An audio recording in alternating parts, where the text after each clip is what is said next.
Imagine getting a message. We're nearby. Can we come over? For some people, that sounds warm and exciting. For others, it triggers a tiny wave of panic.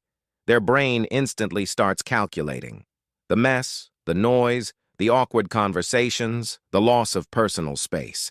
It's not that they dislike people, it's that their home means something very different to them. People who don't like having guests over are often misunderstood as rude, antisocial, or arrogant. But psychology tells a much deeper story. For them, the home isn't just a place to live, it's a psychological safe zone. Every human brain needs at least one environment where it can completely power down. Outside, we perform constantly, smiling, reacting, filtering words, managing impressions. Even with friends, the brain runs background social software. Am I responding correctly? Are they comfortable? Should I offer food? When guests enter the house, that performance mode enters the last refuge. For highly self-aware or introverted personalities, this is mentally expensive. Hosting doesn't just mean sharing space, it means switching into monitoring mode. Studies on cognitive load show that social evaluation consumes working memory. In simple terms, your brain battery drains faster when you feel observed. Some people feel observed in their own home once guests arrive, and their relaxation disappears instantly. There's also the boundary psychology factor. Humans maintain invisible territories, and homes represent the strongest personal territory we have. You can see this in animals, too. Even friendly animals behave differently when strangers enter their den. For certain personalities, letting people inside feels like letting them into the private version of the self. Not the public personality, the real one.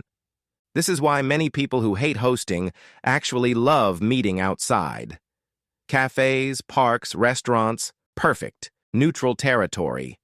Nobody owns the space, so nobody has to manage it.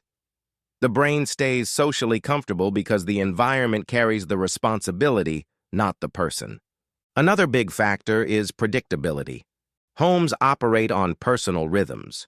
When you eat, how you sit, where you leave things, how quiet the environment is. Guests disrupt that rhythm. Even small unpredictability, someone sitting in your favorite chair, can create subtle psychological tension. It's not about the chair, it's about control. Psychologists call this environmental control preference. Some individuals regulate emotions by controlling surroundings. Order reduces anxiety. Guests introduce randomness, unexpected conversations, sounds, smells, movement patterns. And the brain shifts into alert mode without the person realizing it. They just feel tired afterwards. Interestingly, this personality type is often highly empathetic. They worry about being a bad host. Will the guest be bored? Is the temperature okay? Did I offer enough food? Because they simulate other people's experiences so intensely, hosting becomes exhausting before it even begins. Past experiences also shape this behavior.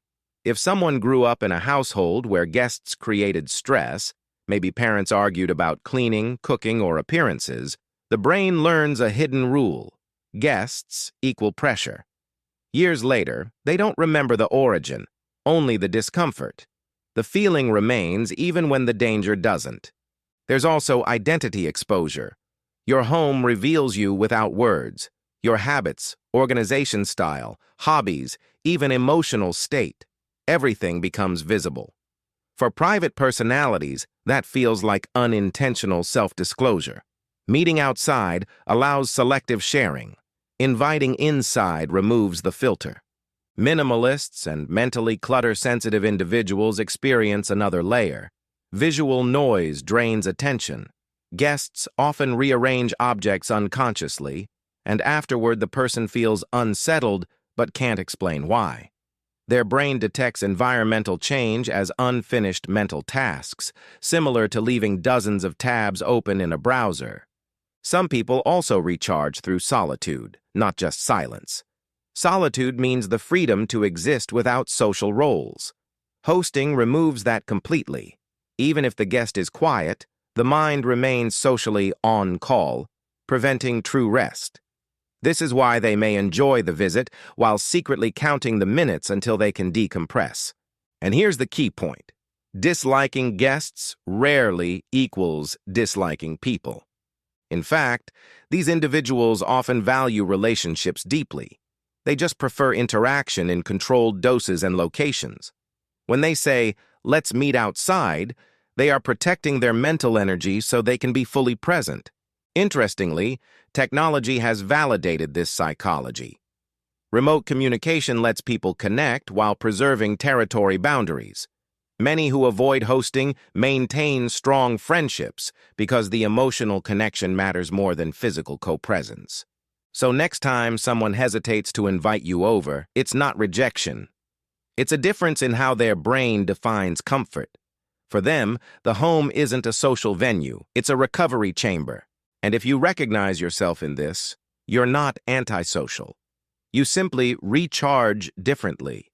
Your brain treats personal space like oxygen. When it drops below a certain level, everything else feels harder. Some people relax by filling their house with laughter. Others relax by knowing the door can stay closed. Neither is wrong. They're just two different ways the human mind protects itself.